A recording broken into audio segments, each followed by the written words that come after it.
2 camels, 2 lions, 2 ostriches, 2 leopards, 2 tigers, 2 zebra. Here's the crux of my point.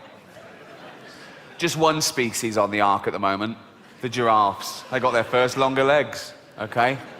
5 million more species to get on there. So two animals on the ark at the moment, 10 million more animals to go. 10 million more of those, okay? Look how much room they're already taking up.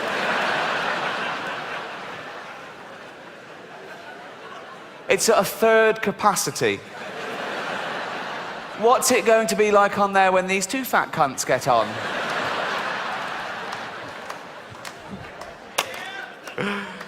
Then God bent the bow of his anger and the rain came flooding down, covering the earth with water.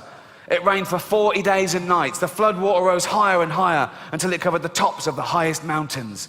Every living thing was drowned except Noah and the animals in the ark. And the fish.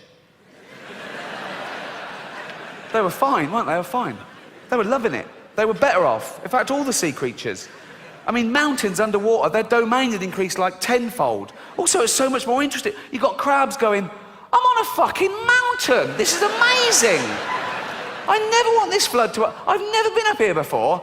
I think of that when you see on the news, like if there's a little village in Gloucester flooded or something. And it's really sad. You see people, they've lost their homes and they're in dinghies and they're carrying their pets. And you see a little row of antique shops completely underwater. And I think of a fish just looking in the window of that antique shop for the first time.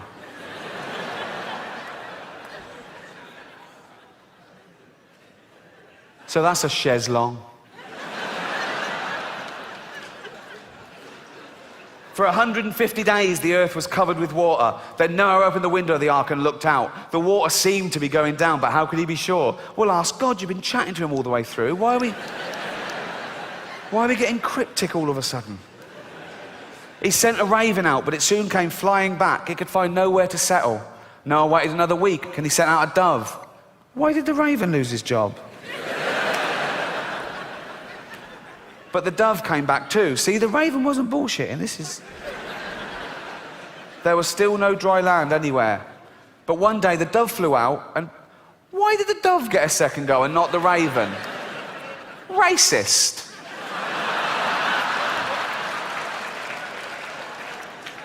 But one day the dove flew out and brought back a green olive branch, and Noah knew that God was no longer angry.